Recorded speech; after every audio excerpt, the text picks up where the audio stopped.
Барлықтарыңызға сәлем, құрметті достар, қалдарыңыз қалай, амансыздар ма? Бүгін біз автосондағы жаңа тесттер талдайтын боламыз. Ендеше кеттік. Бірінші сұрақ. Осы жағдайда жүргізуші бұрылуды орындауы мүмкін бе? Анимацияны басынан қосайын. Бізде көлік жүргізушісі кері бұрылмақшы. Бұл жағдайда мүмкін, Себебі неге көлік осындай қысқа жолдарда бұрылуына болады, осындай кесіп өтуіне. Екінші сұрақ. Жеңіл автокөлік жүргізушісі басып озуды бастай алады. Бізде темір жол өткелі бұл жер. Әрине бастай осы жерде темір жолдан өтіп бара жатқан кезде бастай алмайды. Тек өткелден кейін ғана рұқсат етіледі. Себебі не болатынын білмейміз ғой. Кенет пойыз келіп қалса, өте қауіпті. Келесі сұрақ. 3. Күйікке қандай таңғыш қолданылады? А жауабы құрғақ, В суға малынған, спирті бар таңғыш дейді бізде. Бұл медициналық сұрақ. Бұл жерде дұрыс жауап суға малынған. Күйікке пайдаланатын суға малынған. 4. Апаттық және қауіпті жағдайдың туындауы мынаған байланысты дейді. А жауабы жүргізушінің іс-әрекеттері, В қозғалыс ортасының элементтері жүру бөлігінің күйіне, реттеу құралдарының болуына және жарамдығына, жарықтандырылуға, метео жағдайларға және тағы басқа. В басқа жол қозғалысына қатысушылардың іс-әрекеттеріне. Бұл жерде дұрыс жауап барлық аталған факторлар. Бізге жауапты өзі ақ беріп тұр. Ана жерде барлығы аталған. 5. Бағдаршамның қызыл жыпылықтап тұрған сигналы не туралы хабарландырады? Бұл бізде темір жол өткелі және ол жақта бізге қызыл жанып тұр. Бұл нені білдіреді? Яғни тыйым салып тұр, достар, бұл жерде. Бұл жерде дұрыс жауап А жауабы. Темір жол өтпесі арқылы қозғалысқа тыйым салынады. Қызыл жанып тұрса, бізде тыйым салынады, яғни жыпылықтап тұрса. 6. Жүргізушіні осы жол белгісі не туралы хабарландырады? Достар, бұл бізде қандай белгі? Бұл яғни өтпелі жол жоқ. Тупикке кіреміз. Так, достар, оңға бұрылған жағдайда. Бұл жерде дұрыс жауап В. Жолдың оң жағында өтпелі жол жоқ белгісі. Яғни тұйық көше ғой. 7. Қызыл автокөлік жүргізушісі қиылыстан өту кезінде жол береді. Кімге жол береді? Мына белгіге қарасақ, қызыл автокөлік бізде басты жолда және ол тіке жүрмекші. Басты жолда ол. Кімге жол береді бұл жағдайда? Бұл жерде тек трамвайға ғана жол береді. Осындай қиылыстарда біз трамвайды өткізуге міндеттіміз. 8. Қауіпсіздік белдіктермен жабдықталған көлік құралын жүргізу кезінде жүргізушіге оларды тақпауға рұқсат етіле ме? Жоқ, рұқсат етілмейді. Себебі неге? Бізге қауіпсіздік белдігімен жүруге тыйым салынады. Барлық жағдайда 9. Көрсетілген жерде бұрылуды орындауға рұқсат етіле ме? Орындауға рұқсат етілмейді. Себебі бізде көпірлерде және тоннелдерде тыйым салынады кері бұрылуға. Келесі сұрақ. 10. Көрсетілген жағдайдағы бағыт көрсеткіші түрінде жол таңбалау нені білдіреді? Достар, бұл бізде қандай белгі? Яғни жолдың тарылуы белгісі бұл бізде. Енді өзіміздің жауабымызды тауып алайық, қайсы сәйкес келеді. Бұл жерде дұрыс жауап С варианты. Жолақтар санының азаюына, яғни тарылып жатыр, байланысты оң жақ жолаққа ауысу қажеттілігін көрсетеді.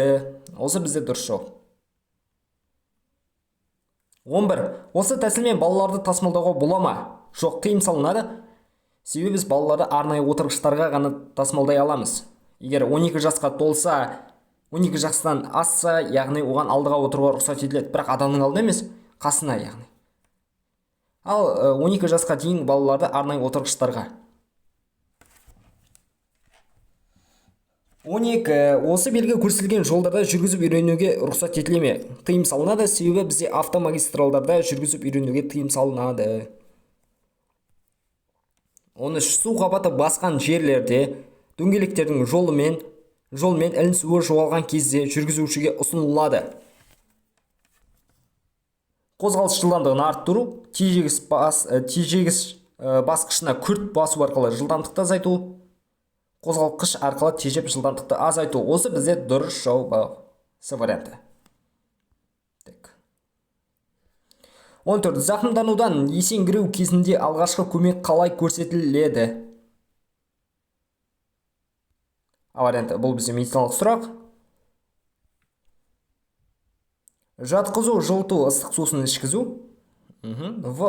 Салқын жерге ауыстыру, жатқызу, су компрессорлардың көмегімен басты және жүрек жақты салқындату. С. Зақымданудан болған есеңгіреудің себебін жою, зақымдану үшін аяқтарын 20-30 сантиметрге көтеру, көрпемен жабу. Осы бізде дұрыс жауап, достар. Біз мысалы айдалада тұрып қалады да машина. Сондай жағдайда біз ыстық сусынды қайдан табамыз? Жаңа варианттарын қарасы. Келмейді ғой.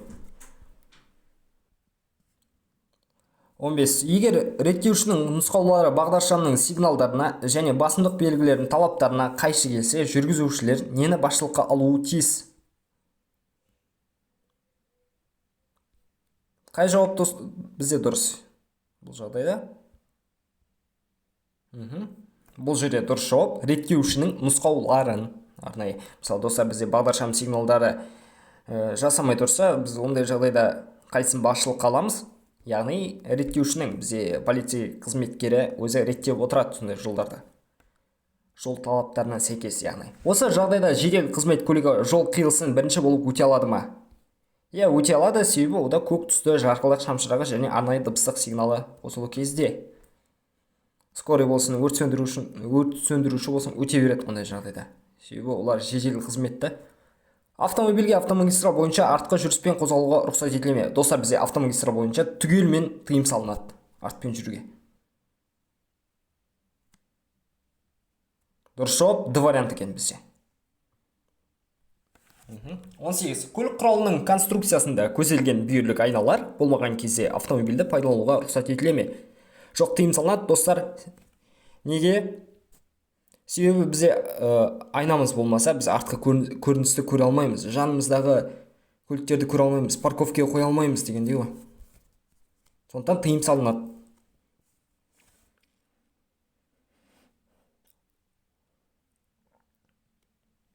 Бізде анимация ашылмай жатыр. Осы белгі аталған жүк көліктердің қайсысына жүруге тыйым салынады дейді, достар.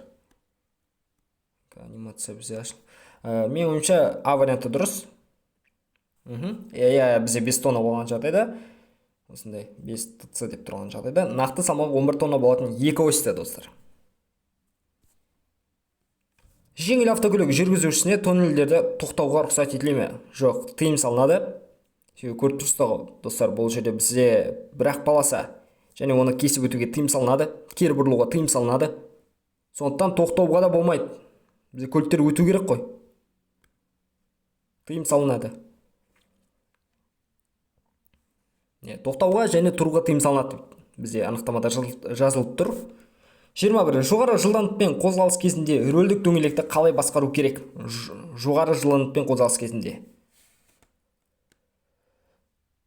А варианты. Бір сарында себебі рөл дөңгелегінің сәл бұрылуы қозғалыс траекториясын айтарлықтай өзгертуі мүмкін. В. Шинаның жолдармен ұсталуын жақсарту үшін рөл дөңгелегін сәл солға және оңға бұру. С. Рөлді бір қолмен басқару.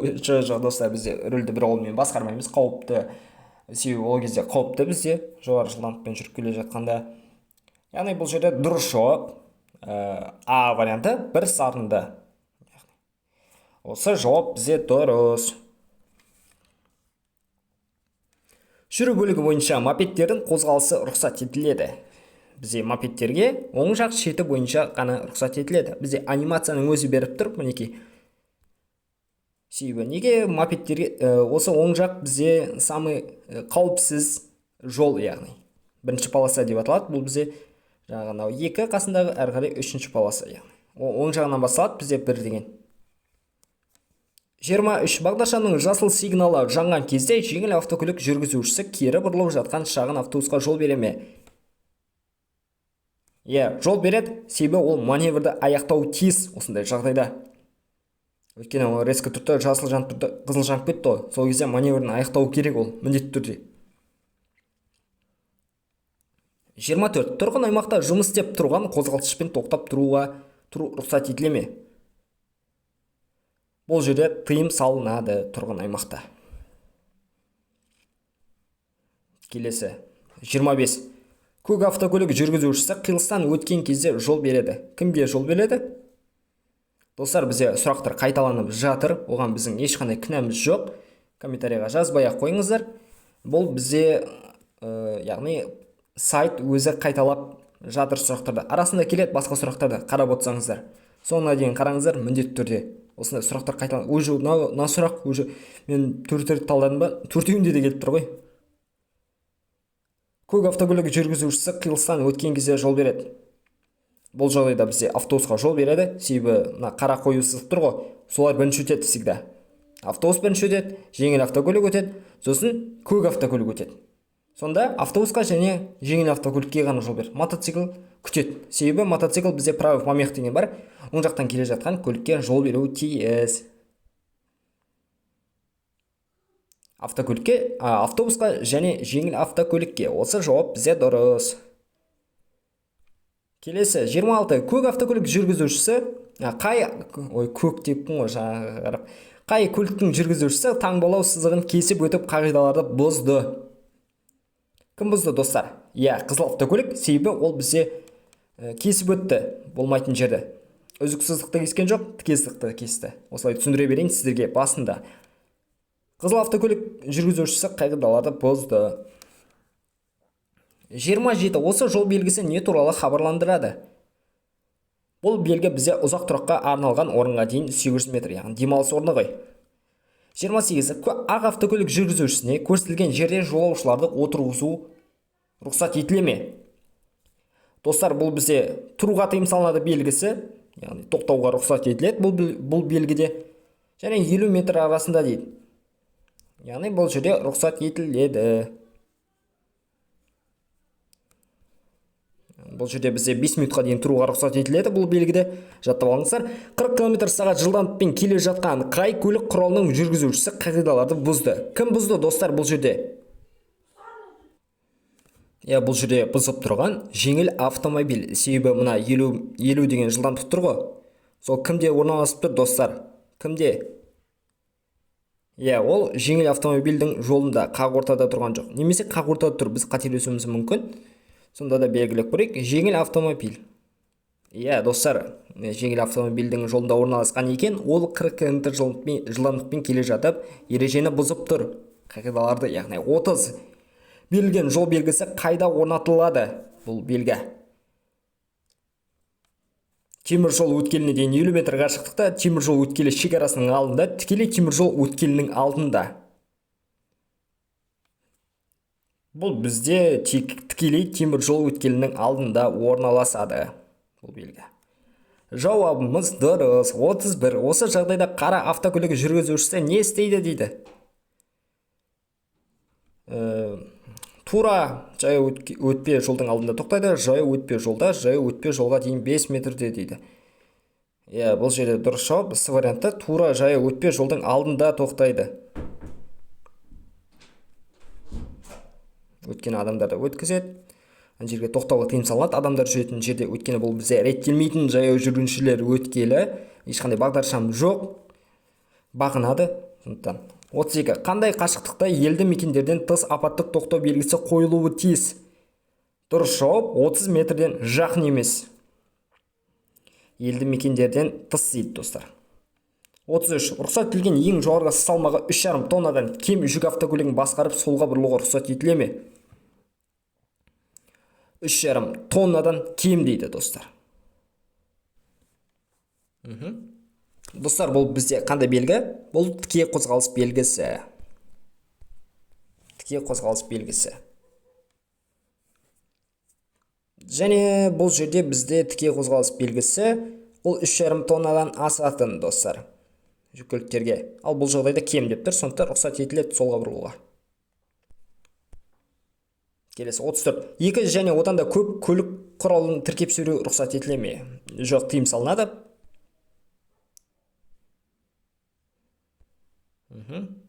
Біз мынандай екі көлік тиіп бара жатқан көліктерді көрген жоқпыз қой. Күнделікті күнделікті өмірде дейінші, яғни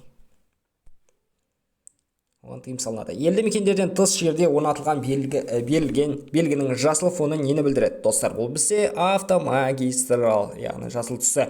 Енді варианттарды қарайық. Берілген елді мекенге жүру автомагистралға жатпайтын жолмен жүзеге асырылады. Берілген елді мекенге жүру автомагистралмен жүзеге асырылады. Осы дұрыс бізде жауап. В варианты. 36. Осы жағдайда деподан шығып келе жатқан трамвайға қандай көлік құралының жүргізушісі жол береді? Достар, ешқайсысы бермейді. Себебі неге? Достар, бізде деподан шығып келе жатса трамвайға ешкім жол бермейді. Кіріп бара жатса барлығы жол беруі тиіс трамвайға. 37. Осы жол белгісі жүргізушіні не туралы хабарландырады? Жүргізуші бағдаршамның сигналына байланысты емес тоқтауға міндетті орын. Тоқтаусыз қозғалысқа тыйым салынған белгі. Яғни жүргізушіні бағдаршамның тыйым салушы сигналы қосылған кезде тоқтауға міндетті орын. Осы бізде дұрыс жауап. С варианты. Яғни сізде бағдаршам бар, және бағдаршам қызыл жанады ғой. Сіз осы белгінің қасына барып тоқтайсыз. Барлығы элементарный.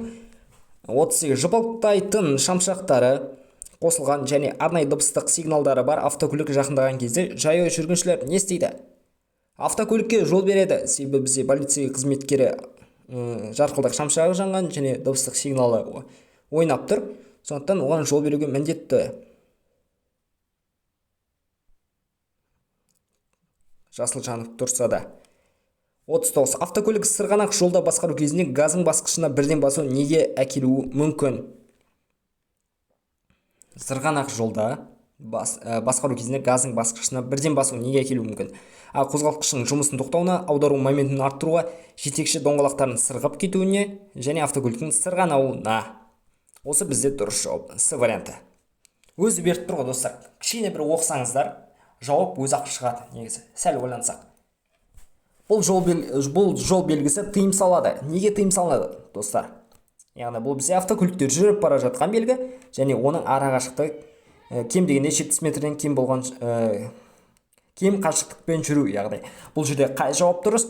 Бізде В варианты дұрыс. Көлік құралдары арасында 70 метрден кем қашықтықпен жүруге. Мына варианттарды оқымай ақтау боламыз. Так, 40-та 40 алдық, достар. Барлықтарыңызға рахмет. Видеоның соңына дейін қарағандарыңызға.